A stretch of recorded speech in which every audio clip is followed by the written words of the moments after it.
Hey everyone, we're back.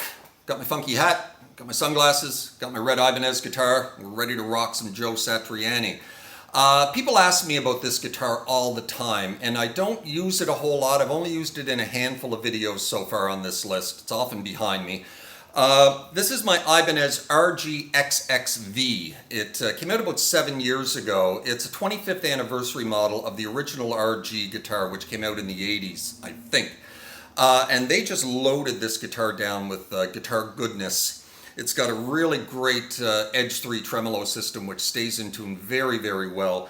DiMarzio pickups, got a DiMarzio deactivator humbucker in the bridge.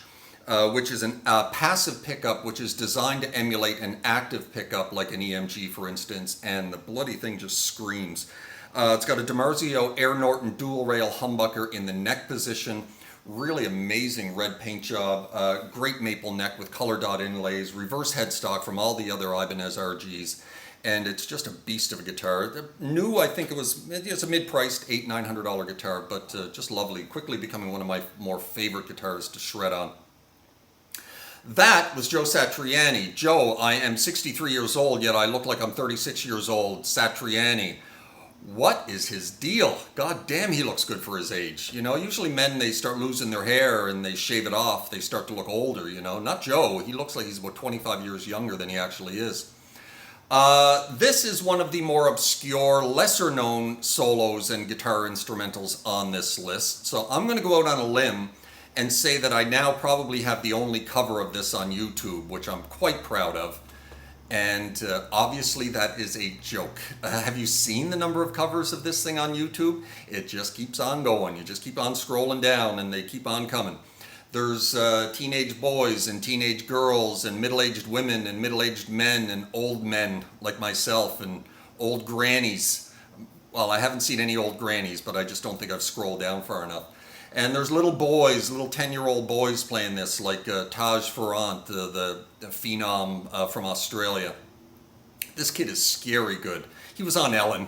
You know, she always finds the little prodigies on YouTube, but this kid is so good for 10 years old. He's going to be scary when he's like 19 or 20.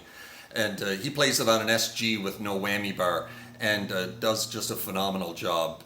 You know, props to anybody who can play this because it's a difficult piece. And especially if you're like 9 or 10 years old.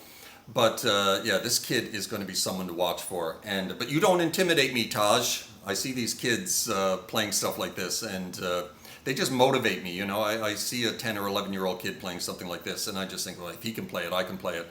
And but anyway, Joe Satriani, Surfing with the Alien album. He put it together for $13,000 in a drum machine. There's only real drums on one track on this whole album. And yeah, $13,000, he put the whole album together. He was pretty much certain the whole thing was going to bomb and that he would never make another album again for the rest of his life.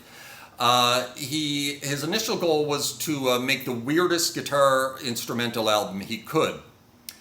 At this point, I think in the mid to late 80s, Frank Zappa had already released about 40 albums, and Robert Fripp and Adrian Belew were still recording albums. So I think he was pretty much out-weirded before he even began. But it was a good effort, Joe, on the weirdness. You know, you listen back to this now, it doesn't really sound that weird.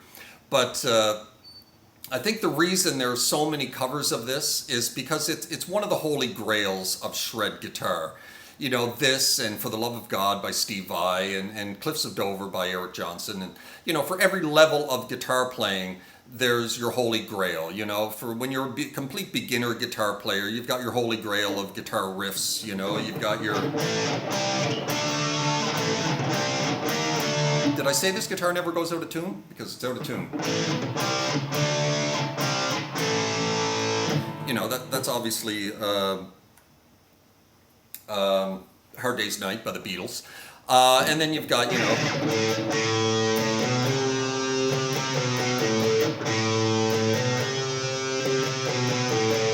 some Carly Rae Jepsen. And then you start getting better, you know, and then you move on into soloing, and then you've got your holy grails of beginner guitar soloing, you know, like...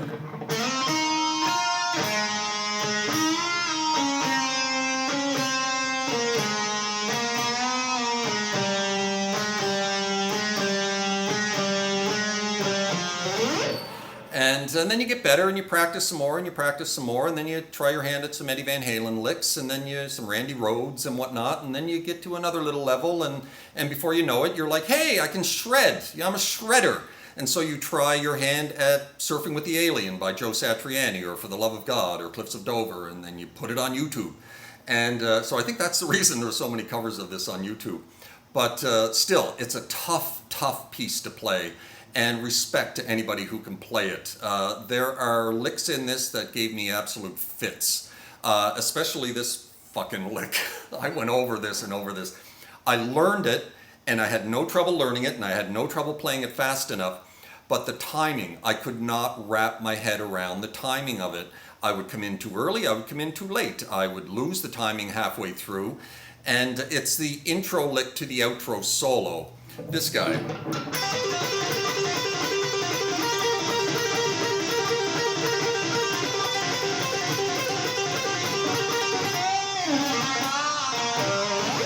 And every time I tried to record it, I would screw it up. And over and over and over and over again. It was driving me insane.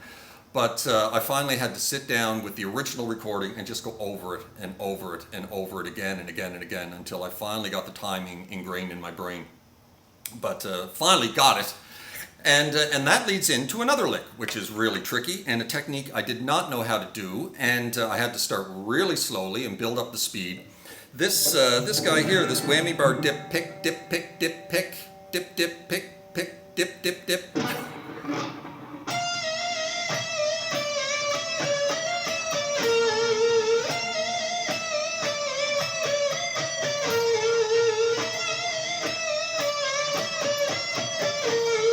I started slow and then just kept going, and then finally.